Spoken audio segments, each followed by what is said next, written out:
On this week's episode of the Geek State, the truth is out there, and we might find out pretty soon. James Bond is still British, but he may have found a new home.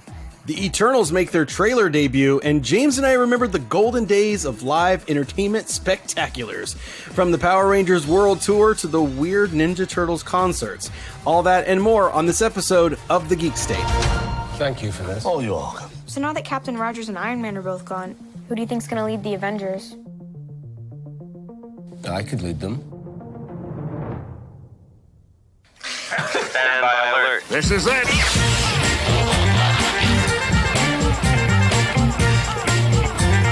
Don't panic. This is the Geek State.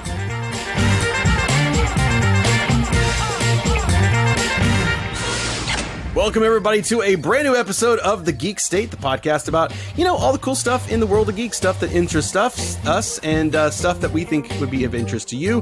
And as always, I'm joined here by my good buddy, James. James, sir, how are you? Living the dream. Good deal.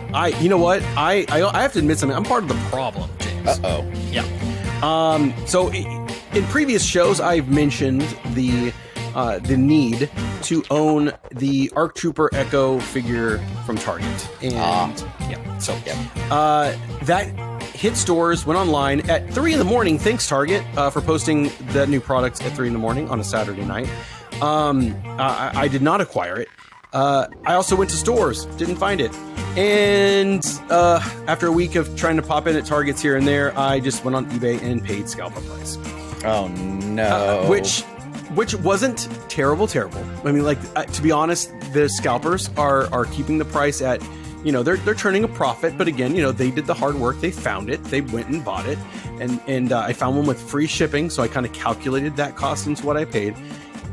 This only guarantees me, James, that as soon as that arrives at my house, I will find it in stores. Oh, of course. It's gonna be right there. I only bought one. I didn't buy the whole set. I just bought the one. It's like when you can't find your wallet. You finally find it when you give up finding it. Yeah, right. Exactly. So you stop looking and then you find it. Yeah. So I can breathe a little easier because I'm just like, I really want this. Do I pay basically to double the retail price for it? Now hear me out. Okay, I'm listening. If you see one in the store, do you buy it and then scalp it and then get your money, and then you just paid retail for it? It has crossed my mind. But only one. You're only allowed to do one. You see, it's only fair. It's only fair that I only do one. I'm seeing some eBay sellers that it has it and it says there's 4 remaining. Yeah, they have 4 available or whatever. Yeah, and Target does have a limit. If you go to a regular cashier, there's a limit. You can only buy one of them. But that's not to stop you from going to self-checkout and doing individual true transactions. So although I do know because Target is on the forefront of this stopping scalping stuff, they literally just stopped carrying Pokemon cards and trading cards because people were trying to scalp them so much. It became a nuisance. Did you see the video of, I think it's at a Walmart, and it's kind of circulating right now on social media, of the grown men, adults, outside of a Walmart and rushing in with their shopping carts and pushing people away, and then in turn pushing other guys who are trying to get these paper cards, and then shoveling all of them into their carts. And they're just all they're doing when they're doing that is ruining the value. Look at that crunched package. Can't be selling these nasty crunched packages. No, I know. They're taking it to the apparently it's some of these guys are card shop owners that they're I'm sure, and employees, and they're just taking them and bringing it to their store where they can control the inventory and be the only place where you can buy it, which is what sell them for scalp prices. Yeah. There's got to be some there. The collecting world right now is just crazy. I had a conversation with an employee at Target because the app said limited availability for the Echo character. And so I said, hey, what is this? Can you help me? I'm not going to, I hate to bother you, but this says limited availability. Does that mean there's one available, or that there's, that it just might be here? And she says, no, limited availability usually means there's one left. And she said, but typically for Star Wars, what that means is it's somewhere in the store hidden. She says we find them in towels behind grocery items. And I was like, I don't have time to go on a treasure hunt If I did, though, if I had time for a treasure hunt, I would find it. Just walk around the store. Well, I would be like, where would I hide it? If I were trying to hide a toy that I couldn't afford to buy right now, but maybe I can later, where is it that I hide it? In the furniture section? Do I, like in a drawer, Right. I don't know. Well, it's like they were like remodeling a Target and they took apart a bunch of the shelving or whatever, like the metal shelving, and under one of the shelves where the cards used to be, I guess they found like a a base set booster pack that had like dropped to the ground, got swept under the shelf, and was just down there for 20 years. Oh my goodness. Well, that's probably amazing. closer to 30 now, but yeah. That's amazing. That's incredible. James, I hear that we've been gone for a bit because I've done some traveling and it's just been a crazy life in the world of a robot salesman. We've missed some stuff, but you've been playing some cool games and you've gone to you're back in theaters. Look at us re-entering society. Yeah, man, doing big things. So since we last talked, 2 big PlayStation 5 games came out. The first was Returnal and the other was Resident Evil 8. So I've been playing a lot of those. Returnal is a very hard game where you play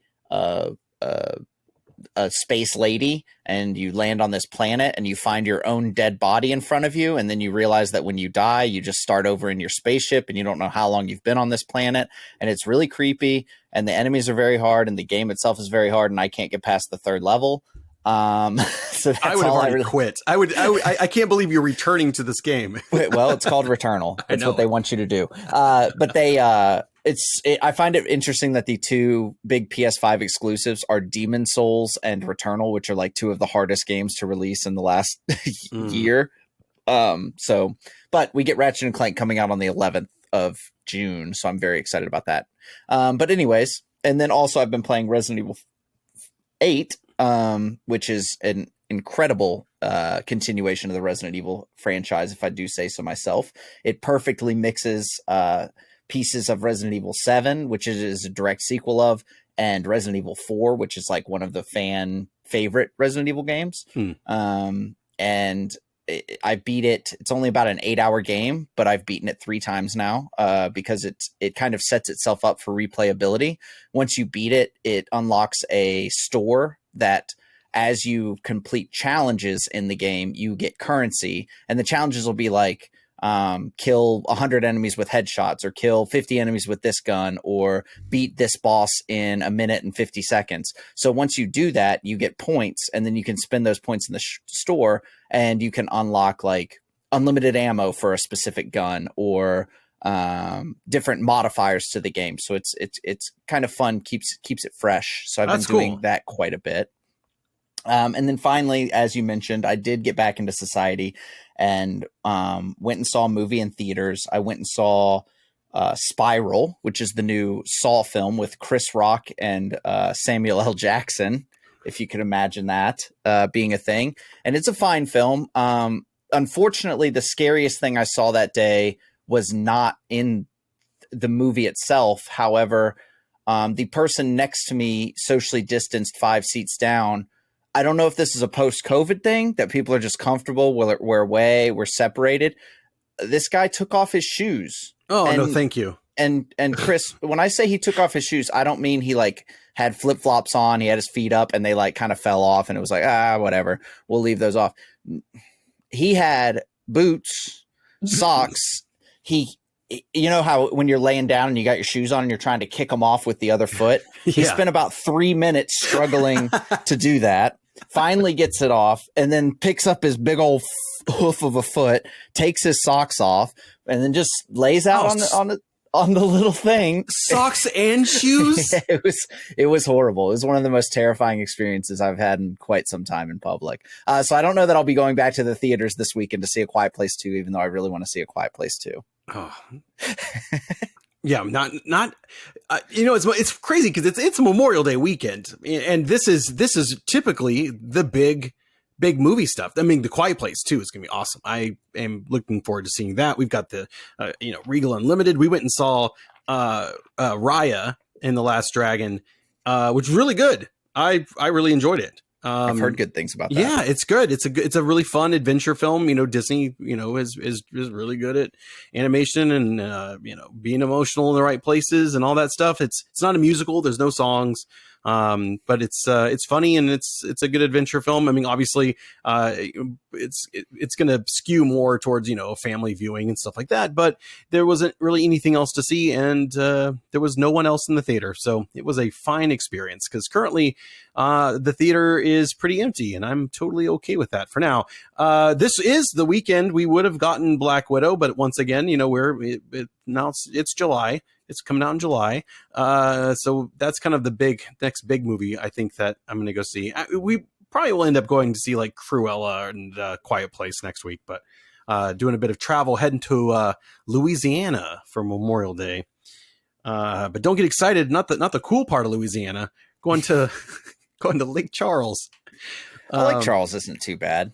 Yeah, it'll be okay. Now. I'm not much I don't gamble and so it's kind of limited. I tried pitching this idea of like, oh, let's do this one day, but then the next day, let's go to New Orleans and stay the night there, and then we fly back from New Orleans as opposed to from, but that didn't fly. So maybe another day, another trip. I deserve another trip to New Orleans after the year that we've had. So, but we've had it's kind of backtracking onto movies and Marvel stuff. Eternals had their trailer drop this week, and I have a lot of questions. First of all, who, what, and what are these people, and where have they been?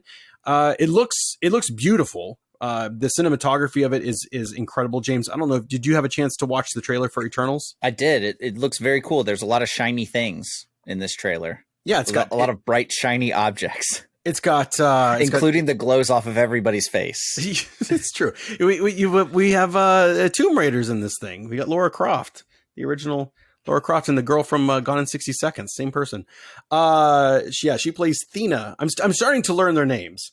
It seems like the internet's big question about the trailer is, where have the Eternals been this whole time? Because clearly they are familiar with the Avengers. Yep.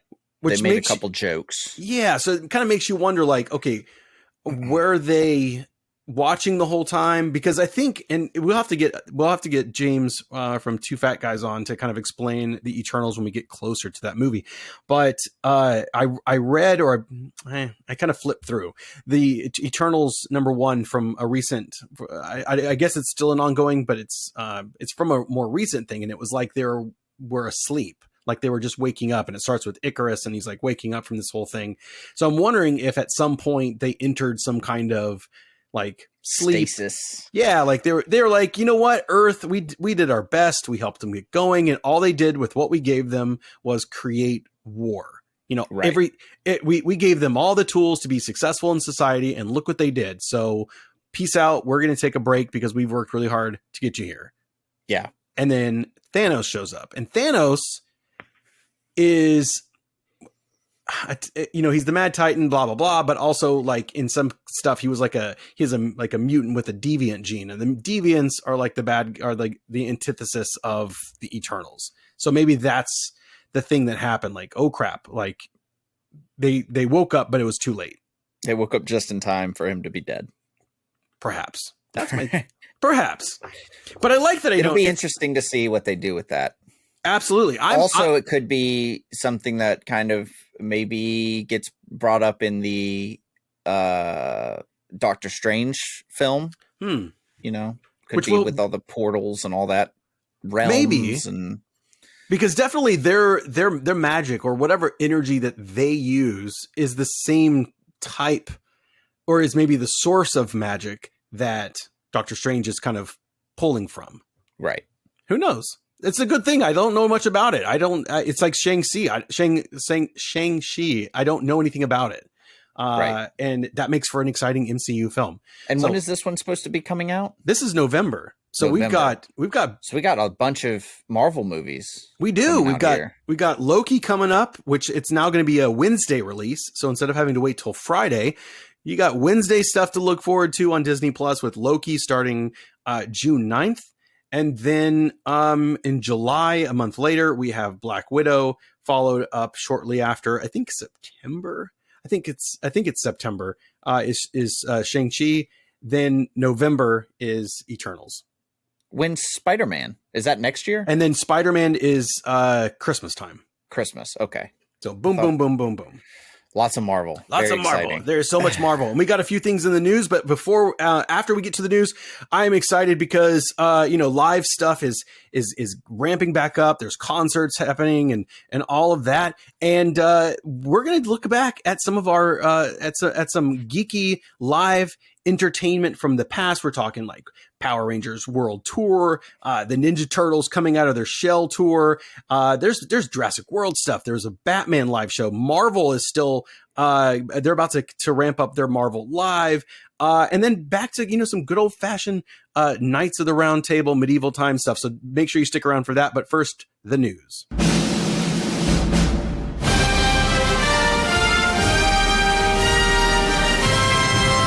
Big news coming from the Wall Street Journal, Chris. There are reports that Amazon's recently rumored plans to acquire MGM have taken a major step forward in a roughly $9 billion deal. The acquisition of MGM and its vast catalog of films and shows, which include classics like the James Bond franchise, RoboCop, and more, also including TV ventures like Stargate and Handmaid's Tale. It's pretty exciting, stuff. It's a big buy. I mean, MGM filed for is like, it seems expensive, but and most people are saying that, like most from most of the articles that I've read, MGM was valued at like maybe $5 billion in 2019, and 4.9 of that is Bond. Yeah, pretty much. I mean, you look at, really MGM. It's not like Amazon needs a studio. No. Amazon doesn't need all of the cameras and studio space or any of that stuff. That's not what's important. This is a intellectual property purchase, and they just got a bunch of really cool stuff. I mean, they do have the entire library of James Bond. Now, this doesn't mean, as I kind of looked into this doesn't mean that Amazon, as the owner of MGM, will have James Bond forever, because, and I kid you not, the name of the family is I think it's the Broccoli family. They are the ones who actually control James Bond. And so they would have to negotiate with that family to be able to continue doing James Bond. But this does mean they have all of the old James Bond and the film that hasn't even been released yet. So Amazon will get in on that when that eventually comes out. But here's where I'm excited about, James. And this is the big one for me. This was what got me excited, because a couple months ago, I was hearing about a Stargate revival, a continuation, actually, not a reboot of the television series. And Brad Wright, who was co-creator, talked about it and was saying, like, I'm writing this, but it was moving along really well. Some other actors like Amanda Tapping and Ben Browder and stuff were like excited to be a part of this, but COVID really slowed everything down. And as far as he knows, things are still, it looks pretty good. And then it kind of went radio silent. And then there was some news about Amazon looking to acquire MGM. And so there's been some of this rumors in the background, and we're starting to see a little bit more about this, that part of the reason why the Stargate thing got kind of put on a little hold was because Amazon was waiting to have it. Because look, you have Paramount, with Paramount Plus, they got their Star Trek. That's a big pull for them. Disney Plus got the Star Wars. Amazon can be in the Stargate business. And all we need now is for Peacock to get into the Star Search business, and we'll have all 4 Star franchises under one roof. There you go. Well, actually, Peacock is working on Battlestar Galactica, so that's really their big sci-fi. Or no, yeah, I was thinking Star Trek, but that's CBS. Yeah, or Trek, whatever. Wars, Gate, and Search. The 4 Star franchises. But this, hey, we could also get a RoboCop show. Again, there was a RoboCop show. But do you want that? Who doesn't want a RoboCop show?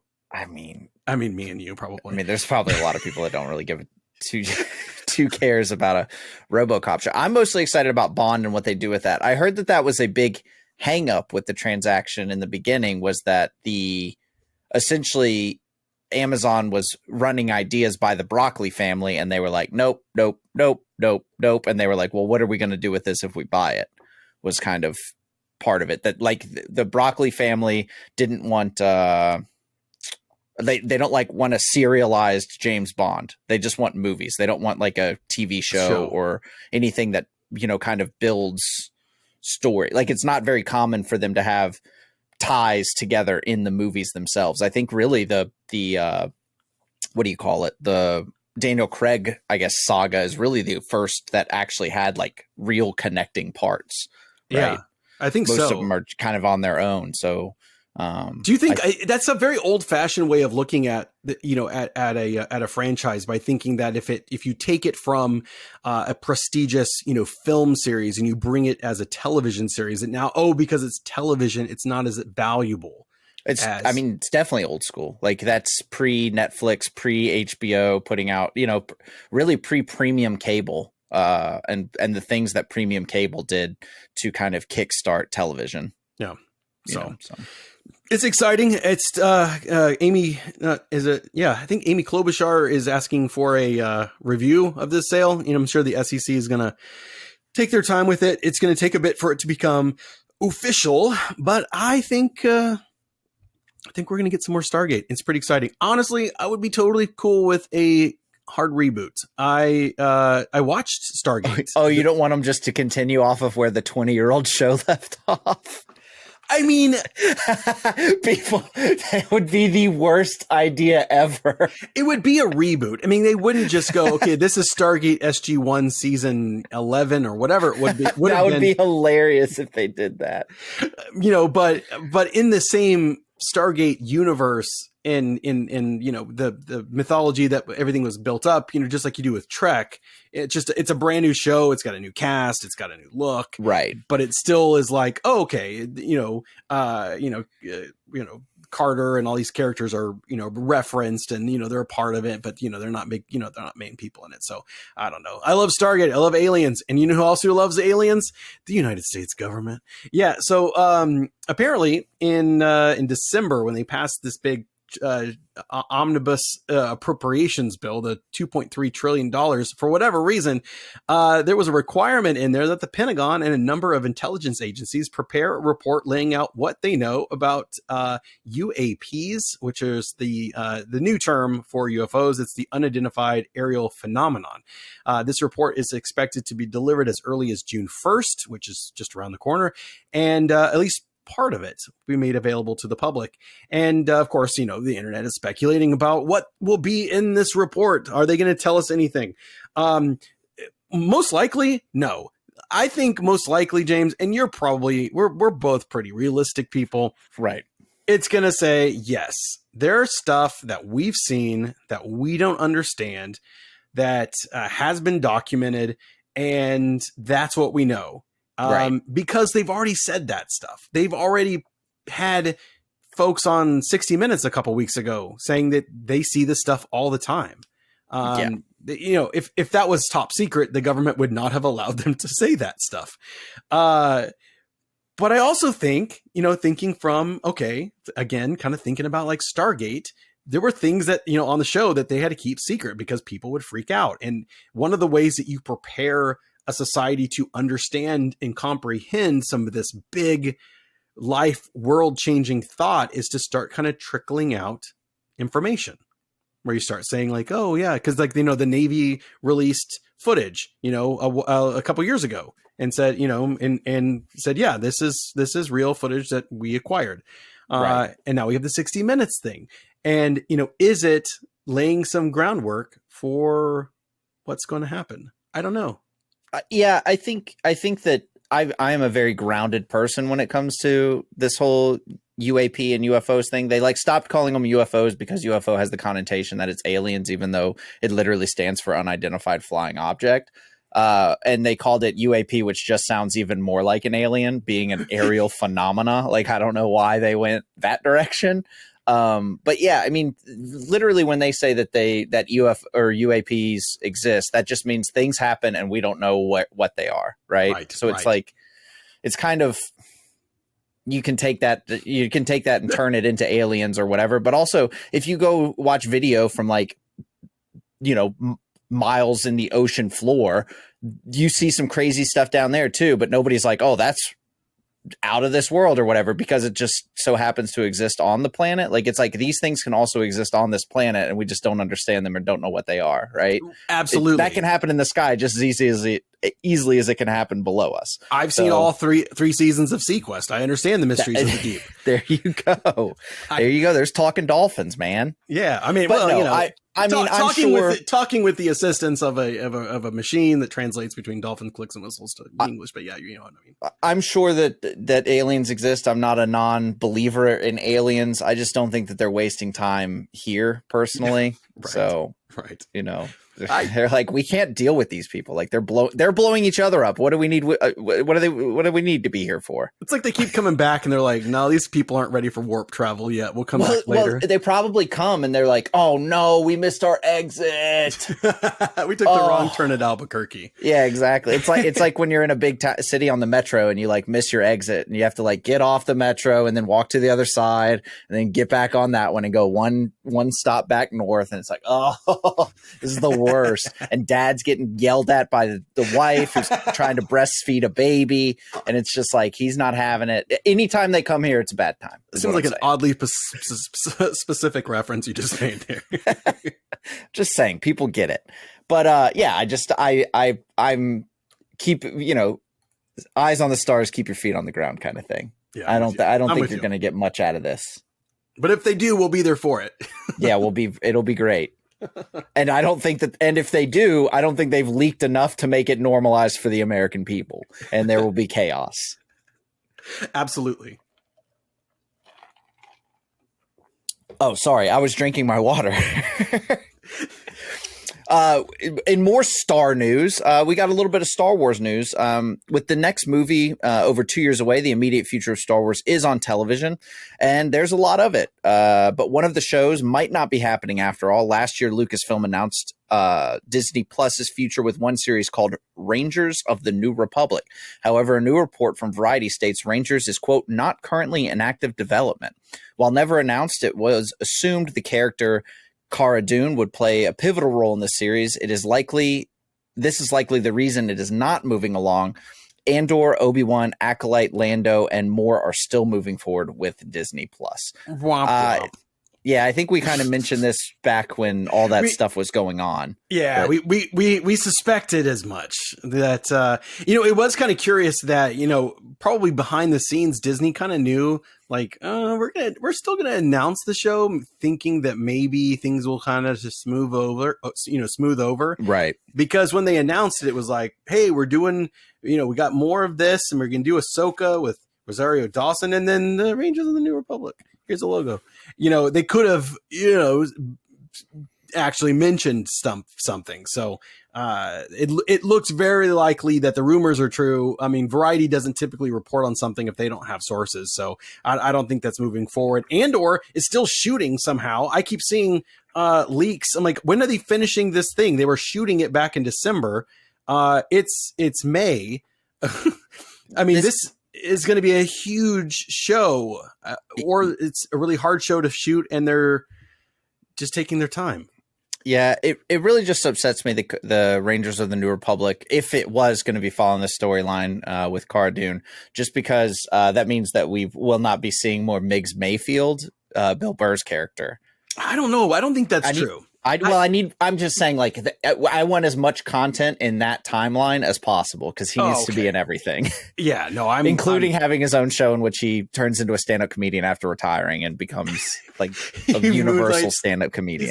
He's at the cantina. He's got Figurin Dan and the modal nodes backing him up. Tells a joke and using those flugelhorn thingies. Hey, pick up the bass line, Chuck. You know what, Hasbro, if you're listening, because you're not, can we get a Miggs Mayfield action figure? He's been in 2 episodes. And yeah, thanks. I mean, they made action figures for literally every character in Empire or Shadows of the Empire, and that wasn't even a real thing. It wasn't even a real thing. Hey, there's an action figure for Constable Zuvio, and he's not even in The Force Awakens. They cut him. He's not even in the movie. Well, some people can say, like, oh, there he is. He's in the background. He's blurry. But he's got an action figure. You can still get one at Target, probably. Is the action figure blurry? That would be hilarious. Oh, it sort of reminds me of the fake that they made of Gene's guy from The Mandalorian, and he came complete with a wall to be standing behind. That's right. They made two. It's crazy how The Mandalorian, such a huge show, had two major things that they had to go back after already releasing it. You had Gene's guy, and they went back and digitally removed him. And then in the episode with Boba Fett, when they brought him in, the Robert Rodriguez episode, you can see like a helicopter in one of the shots. Oh, really? Yeah.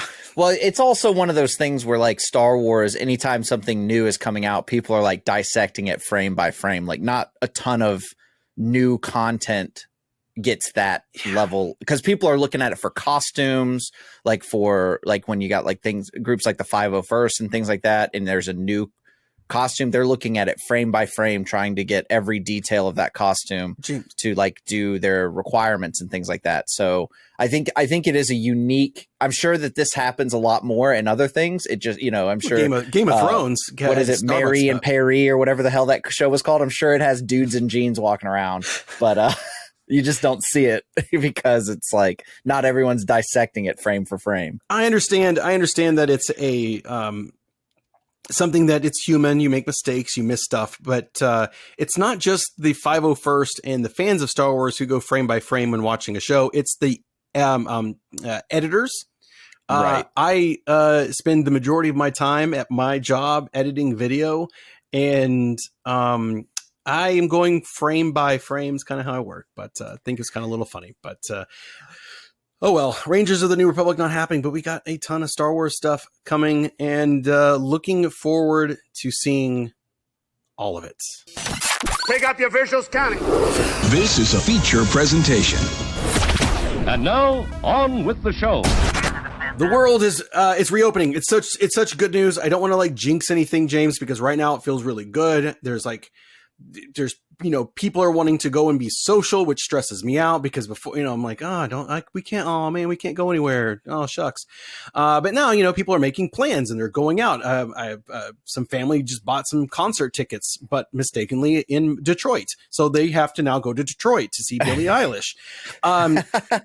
Because when you signed up for the fan club, you accidentally put the wrong state in. So, people, we're rusty, right? We're rusty. We're not used to doing this stuff, and we make mistakes. But the world's reopening. People are going out and going into big shows. And something that you did recently, James, kind of prompted me to start thinking about the world of geek, franchise genre entertainment, because if you're into music or live theater, you've got your thing. But for for a period of time, specifically the 90s, there was a wealth of stuff made just for us to go see live and in person. James, you recently went to a place where I have always wanted to go and somehow never went to, even though there was one so close to me growing up. And I was anxiously following along on your Instagram story, but I'd like to hear from your own point of view, your recent experience at Medieval Times Dinner and Tournament. Yeah, I mean, it's exactly what it is. It's Medieval Times Dinner and Tournament. It was made known to me as a young boy by the movie The Cable Guy with Jim Carrey. They go there, and there's the joke that he asked for some silverware, and Janine Garofalo says there was no silverware during Medieval Times, therefore there is no silverware at Medieval Times. Would you like a refill on that Pepsi? And that always made me laugh quite a bit. Yes. And it's true. They give you Pepsi, but they do not have silverware. So it's just a live performance in front of you. And is it a little bit hacky? Maybe. Sure. I mean, it's very, very choreographed. There's sword fights and everything is super choreographed, but do they actually joust and knock each other off of horses? Yes, they do. So that's it's awesome. a little bit of column A, a little bit of column B. And from what I can tell, they take it very seriously. I've read some Reddit threads about Medieval Times, and to become a knight, you don't just sign up to be a knight. You have to be a squire for years, and then you can work your way up to guy who tosses knight his sword to Oh my goodness! You have to kind of work your way up, and I will say I've been to Medieval Times, I believe 3 times total in my life. it's much more fun when your knight wins. 2 times I've been, my knight got knocked out round 1, just wasn't happening. It wasn't our night, you know. And this last time I went, Yellow Knight just absolutely destroyed all the other knights. I got a little bit of a chirp from Green Knight's squire. Green Knight had a little bit of an attitude problem. He was yelling at the queen, which I don't think is okay.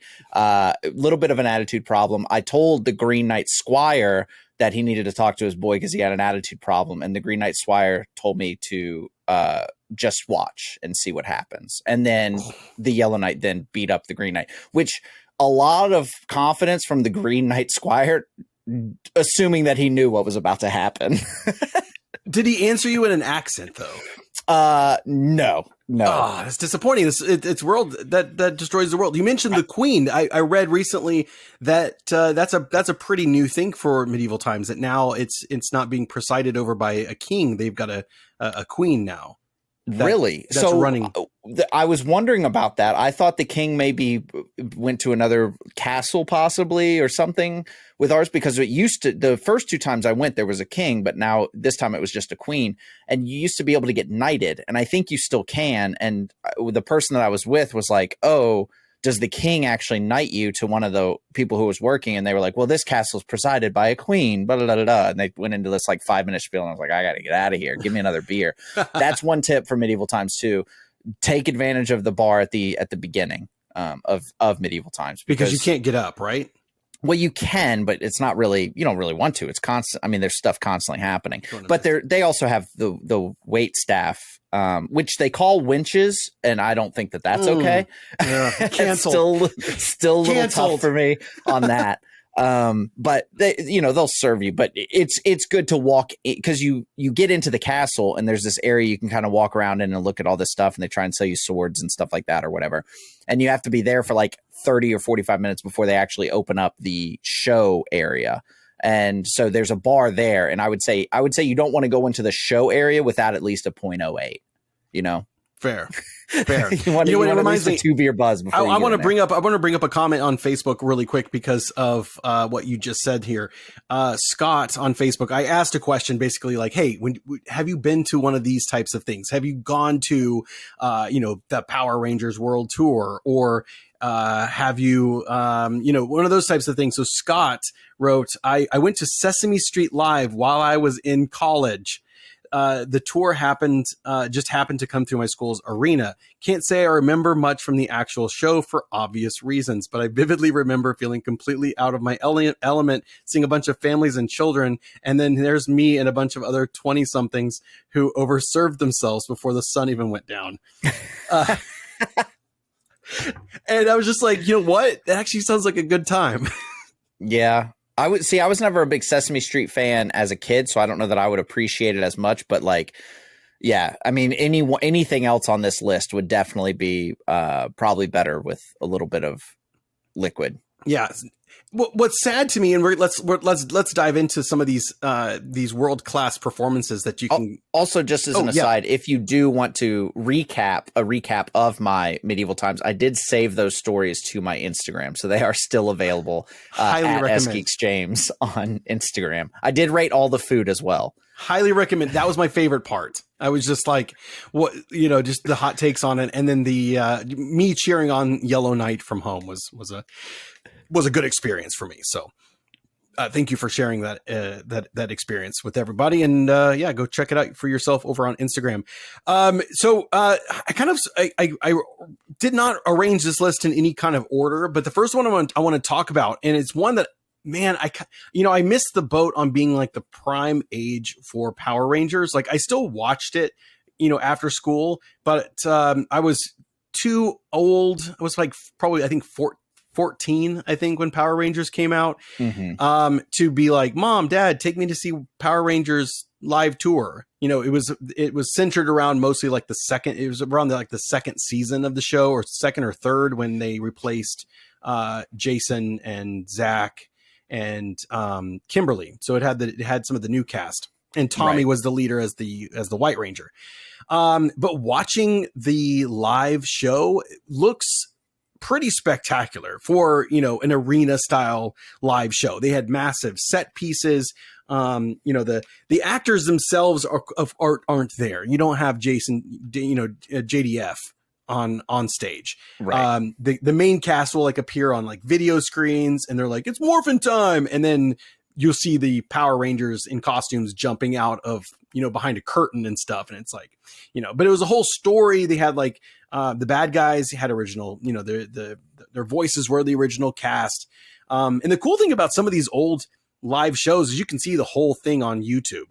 The entire this was actually released on video. Yeah, you would go and you would buy the video. You could buy the video to take home. Yeah, so it's pretty like they did at the Barnum and Bailey Circus. Oh man, and that was like the only type of thing that we went to. We didn't get to ever go to. I saw a lot of folks on Facebook when I asked that question. They were like, "Oh yeah, Sesame Street Live, Sesame Street Live." I'm like, "What happened? Never got to see." I didn't see Sesame Street Live. I never saw like a Disney on Ice. Well, for me, I grew up in Jackson, Mississippi, so that's part of what happened there. So Power Rangers didn't make a stop in Jackson, Mississippi, I'm guessing. Yeah, our closest was either Memphis or Atlanta, which is about 6 hours either way. Yeah, so that's not happening. So we have to kind of just relive these missed experiences through YouTube and just hearing from other people. I think, honestly, not having seen everything that's out there, but I think the Power Rangers World Tour is one of the better examples of a live adaptation of something that is popular for kids. I think that they did a really, really good job. There are all kinds of issues with it. It doesn't look as expensive. The Alpha costume looks, but there's the fighting was pretty cool. I mean, right. It looked like the show. The experience was what you would see on the show. I mean, you're comparing it to Power Rangers. I mean, come on. So I think that one's pretty good. The one that always and I was around the right age for this one, is the Teenage Mutant Ninja Turtles coming out of their Shell tour, hot off of the release of the major motion picture. When they went big, with the movie that came out in 1990, and they followed it up with a live tour. And James, when you think of the Power Rangers, I mean the Ninja Turtles, right? What comes to mind? Like who are the Ninja Turtles and what do they do? I know you're gonna you want me to think pizza, fighting crime, having a radical time, but really all I think about is the Go Ninja song by Vanilla Ice. Well, I don't know about the Go Ninja Go. I could not force myself to watch the entire coming out of your Shell tour video that is available on YouTube. But what you will get, James, you will get pizza. So some might argue they had a radical time. But what you will also get is about an hour and a half of just turtles singing songs. And not only turtles, you'll also get Shredder with his own song. It's a concert with some light story. And I scrubbed through this video looking for like moments. Are there moments when like the turtles fight the Foot Clan? I couldn't find it. I don't think it's in there. I don't think that ever happens in this performance. I think it was like strictly, this is the Turtles and they're a band now. Also, they don't have shells. They're actually coming out of their shells, and I'm just like have it up while we're talking about it. And there was a part where two of them were laying down and they literally needed help from the other two to stand back up. I mean, imagine how heavy those costumes are. I mean, it's huge, but they're, again, not, I mean, imagine if they had the shells on, they'd be even worse. You can't lay on your back as a turtle. Yeah. Even if you're a ninja and teenage or mutant.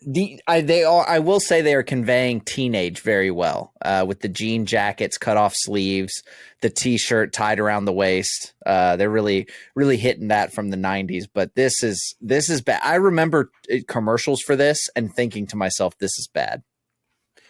Can you imagine trying to convince your parents to not only go see this, but if you couldn't in Jackson, because you probably couldn't go see this live, when it started, the very first showing of this tour was broadcast live on pay-per-view. You could have convinced your parents to spend probably like $60. No, I couldn't have. You know,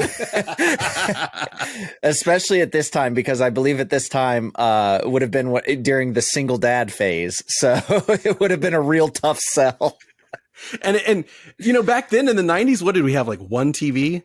You had one good TV, and then you probably had like a 13-inch TV somewhere else in the house. I think in 90 was when I got my we had a TV. We had a 24-inch console TV that had the speakers on the side, wood paneling, wood top, wood bottom. It was a piece of furniture. It weighed like 1,000 pounds. Yeah, I'm sure. Yeah, it didn't make the move to Texas. That's all I know. No. It was sponsored by Pizza Hut too, so that's a good little inclusion there. And more recent, you know what? I'm gonna save these. James, have you ever been actually, you know what? I take it back. The circus isn't the only type of thing that I ever saw. I want to briefly bring up something that used to be at Six Flags Over Texas. I don't know if it's still there. So correct me, anybody out there, if I'm wrong. But at Six Flags Over Texas, one thing they added in the mid 90s was the Batman stunt show. It's probably around 92, 93, I think.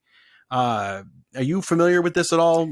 No, that would be new to me. Okay, so there's similar shows like this at Universal. You can go see the Water World. World. Yeah, it's just like that, except this one is it's Batman, and they've got this big arena that you're in, and they've got the Batmobile from like the Tim Burton movies.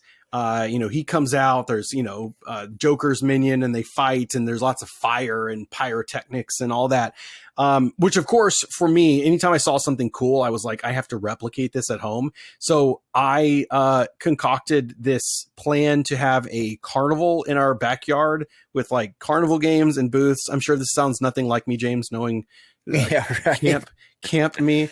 And we had all this stuff. It was free admission to this carnival, and neighbors, like our neighborhood. I bet your parents loved that, being in the backyard. You know what? They were always up for whatever weird thing like that I wanted to do. Do I want to disassemble all of my bedroom furniture and sleep on the floor so I can have a dinosaur museum in 1993? Sure, why not?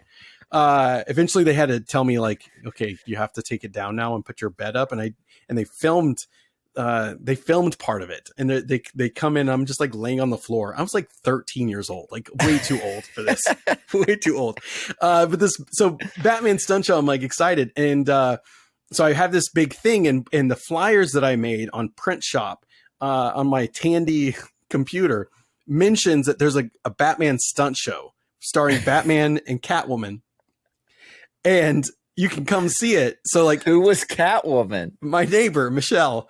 And by Catwoman, I mean, she was in a dance leotard with cat ears. And all I had was a black cape. I had a Batman mask that cut off at the chin. It was latex because I couldn't afford all Batman masks cut off at the chin. Come on. Well, no, I didn't have the one that goes over your shoulders, like the one I wanted. Oh, I see. At the not like a costume cowl. shop. I see. Correct. I got the $15 mask because that's all I could afford. I did not get the $35 or $50 mask that I wanted. Probably a good choice. Probably. And so we had coordinated this whole Batman thing. And before the stunt show, there is some video somewhere, and I will eventually find this. And it's like, I think my mom is filming, and she kind of takes a pan of the backyard, and you see all the neighborhood kids, and they're all playing, carnival games, winning candy. And I walk just across. You beating up this poor little girl. No, I come out and I'm in costume, and I'm like promoting that this Batman stunt show is coming up, that stick around because it's going to happen. And my biggest special effect in it was I get shot. And the way that the gunshot worked, because the gun wasn't a cap gun, it was just like a fake plastic gun. I put a frisbee on the ground because the ground was grass, so I needed a hard surface, and I put one of those like poppers, those little paper filled ones that you throw. Right. I put that on the floor, so I had to get into my spot, hit my mark, and like stomp my foot on this plastic frisbee to get this explosion sound. Classic stuff. Batman stunt show was incredible. And if they don't still do that, I think that they should. I need to go back up to Six Flags Over Texas. That's a fun park. It is a fun park. But now, see, I got to go on a tangent here. Fair. They've gotten too crazy with the rides. You know, I like the roller coasters. The roller coasters are fine. But when you got this thing that's like swinging and spinning and turning upside down and flipping around, I'm just like, what are we trying to prove here? What are we trying to prove here? There's a ride at Six Flags Over Texas that I blacked out in. I don't think it's either, I think it might be Mr. Freeze. There's a like a spiral turn, and I think I maybe I hadn't drank enough water that day or something, but it pulled enough G's where everything went, black and starry for like a couple seconds.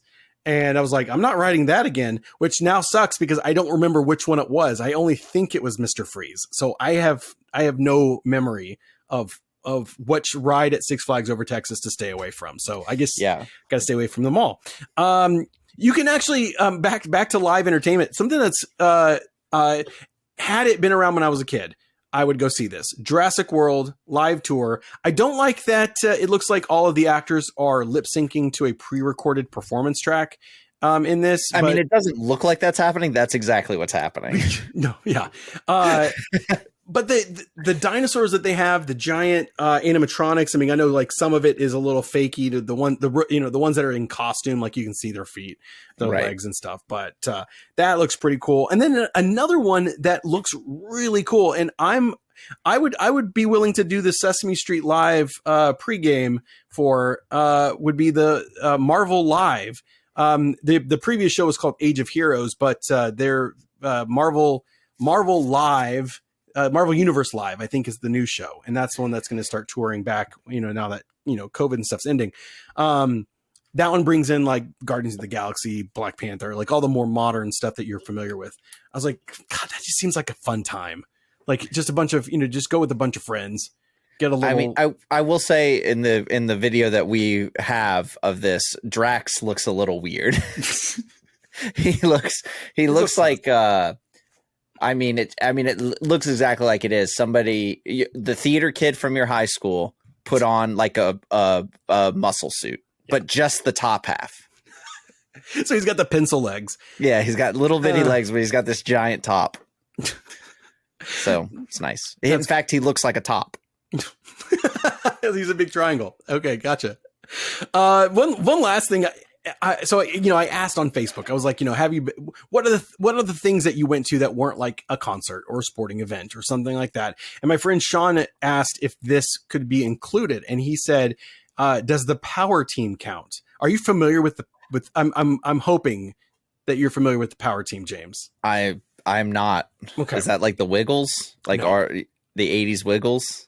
I'm surprised only because of your how much you're like a wrestling fan.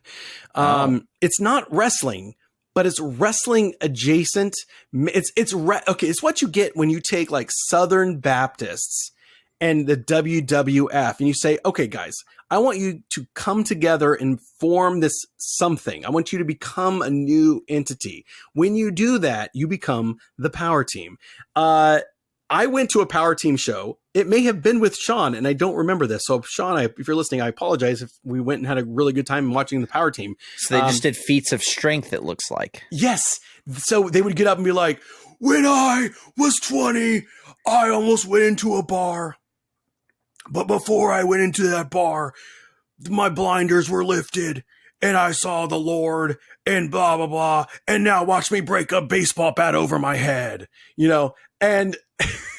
And that's what they do. And it like escalates. Like at first it's like, I'm going to tear this phone book in half. And then it's like, give me an endless supply of Louisville Sluggers to break over my knee. And then it's like, here's this giant pile of bricks. And you're like, no way he's going to break all these bricks with his head. And then not only does he do it, they light the thing on fire and he does it again. Of course they do. And he's like, I can do all things through Christ who strengthened me. Breaks his bricks. It's bonkers, and I can't believe I went and saw this as a kid. That's like it's a different level, but it's the same level as like your Appalachian like snake charmers. Yeah, you know what I mean? It's like, I mean, no shame to their ministry or whatever, but I just thought it was like really a interesting way to try to get like young middle school boys excited about the Lord. I mean, you see a bunch of roided out dudes. I could have been convinced. I'm looking at a picture right now, and there's a guy just tearing license plates in half. So I don't know that that's not a felony, but is it the video that's got like POD? Here comes the boom. I'm just on Google Images. I was trying to find like a poster to get an idea of what this was. For the folks at home, it's a worthwhile watch to go on YouTube. Just type Power Team, and I think the first video that shows up is a compilation of all their, and it's like recent. I think the Power Team is still a thing. It appears that they're still a thing. Yes. Yeah. And they've got there's a compilation where it's like got POD. It's like, here comes the boom, and it's like Jesus' Harlem Globetrotters. Yeah, that's a good example. Does the Harlem Globetrotters count as like genre entertainment because they've been like on Scooby Doo and like, or is that just like too much sports? I would say that that's more sport because generally when you go see the Harlem Globetrotters, well, they do. It depends on how you see them. So you can see like the Harlem Globetrotters play the Generals, which was like it was the Generals or the Senators, something like that. But they would play them every year and they would always win. And they would it was like an actual basketball game. But then I think there's also Harlem Globetrotter shows where it's like just crazy trick shots. And I feel like the crazy trick shots would lean towards entertainment, but the actual basketball game itself would be sports. Kind of teeters the edge. I'm sure there's a ton of other stuff. There was a Batman live show also, and it's got its own Batmobile. It was pretty cool. It was very Schumachery, but if you went to go see something like this that wasn't on the list, I want to know about it because I want to watch it on YouTube. If it's good enough, I couldn't make it through Ninja Turtles whole way through, just too cringeworthy. But they do have some killer songs. I don't know if it's on Spotify, if you can get the album or not. But let us know on social media. We're everywhere. You can find us on Facebook, Instagram, Twitter, etc., etc. Just search the Geek State and you'll find us there. Let's look around the region and take our pick of the week. Shut up and take my money. All right, James, it's time for our pick of the week where we select something that we saw, did, bought, experienced or something and recommended. And this week, I think it's your turn this week. I think so. I think you're right. And my pick is a little different than what I would usually pick, but this time it is actually a trailer. I've only seen it once, so I can't tell you everything that happens in this trailer, but it is for the new Edgar Wright movie, but it's actually a horror movie, which is a little different for him. It's called Last Night in Soho. It deals with some sort of time travel, some sort of dream world. I can't really figure it out, but it looks very cool. I'm very excited for this movie. And I don't want to know more, but I want to know more. Comes out in October, right? October. Yes. Yes, fantastic. I believe. So I'll be very excited for that one. Yeah. It's got, Anya Taylor, Joy, the Queen's Gambit girl. She's in that. Ah, okay. Yeah. I didn't recognize her. She was just on SNL, and I think that's where the name. I haven't seen the trailer yet, so I'm going to watch it after this. I made a impulse purchase that I keep. You know how like you're on YouTube and you take some deep dives, and maybe you were just on a Twitch stream. I'm not blaming you, James. But you're watching James play some retro games, and you kind of start getting nostalgic, and you start watching things on YouTube about like retro game handhelds and different reviews for different ones, and you're kind of like, man, I don't know which one to get, because they all have these different things.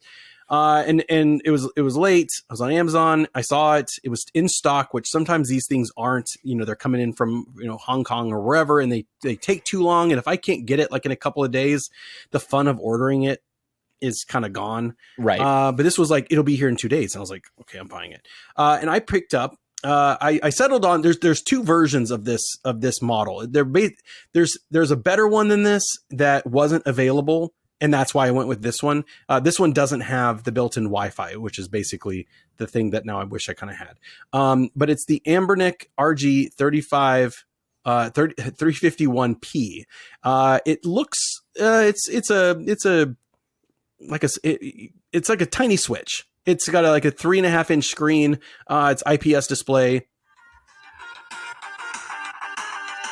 The audio sounds good. It's got great audio. The screen looks great. And to my surprise, I didn't have to get my collection of video games out of storage and rip the ROMs out of them because the fine wizards at Amazon did it for me. Yeah. I did not expect it to come with any games. Like, typically that's the way I would assume. I'm sure that's not in the description. No, it was not in the description. But to my surprise, it had all the games that I currently own on cartridge, plus all of the other ones. And it was like $100. $100 plays, for flawless emulation. It's Nintendo works great. Game Boy Color, Game Boy Advance, Super Nintendo, Genesis, Master System, all those work really good. The arcade stuff like the MAME and Capcom, those systems work really well. PlayStation 1, the games that I've played or just tested look really good. Dreamcast, almost perfect. N64, Mario Kart was a little skippy, but N64 it's hard to emulate. That's just N64 is hard to emulate, and also it's hard to do controls for. That makes sense. That's kind of a weird thing because most of those only have the 4 buttons, and N64 had 6 face buttons. Yeah, so. It has the shoulder. It's got 2 shoulder buttons. They could map things differently, but right. Overall, I'm pretty satisfied. This is the so the P is like a horizontal shape, like a switch. They also have one that's the RG351v, and that one is more styled like a old school Game Boy. So it's a vertical console, and that one is a little newer, but it's running the same stuff inside. So take your pick. I recommend it. I think it's fun. It's fun. It's pocketable. The batteries still haven't run out on me. So I give it a big thumbs up. If you're into retro games or you want to be into retro games, I've been playing a lot of old Super Nintendo games because I didn't have a Super Nintendo as a kid. I've been playing Mighty Morphin Power Rangers. Actually, you just had all the games. I did. Yeah. I'm just covering all our bases. Yep. All the games, and the ones I don't have, I'm just borrowing from you. So that's right. Because you have all the games that I didn't have. So that about does it for this week's show. If, like I said, if you have something that we should check out, something cool that you've experienced, like was there a live action Superman stunt spectacular that you went to as a kid? I don't know if it's a thing, but it might. Let us know on our social media. Join us there. Follow us there. Comment. Retweet our stuff. I still have a couple stickers. I got more stickers coming, but I will say I'm disappointed. I'm trying out a different the second order of stickers that I ordered is coming from a different provider because I wanted to test them out. Still don't have them, so that told me enough. I'm hoping that they didn't just take my money, James, but we'll see. But I do still have a couple. So if you promote our show by sharing it, by posting it on your Instagram, or you're retweeting and kind of mentioning something, let us know. I'd love to send you a sticker. Thanks a lot to Jared and to Craig and James and Frank. They got their stickers. They sent me pictures. We posted them on social media. Our sticker now is on the back of a truck, on a Yeti. It's very, very cool. So thank you guys so much. And from all of us here at the Geek State, stay excellent to each other, and we'll see you next time. The Teenage Mutant Ninja Turtles rock and roll! You can get their hot new cassette for $3.99, plus a free autographed poster and official tour book, only at Pizza Hut.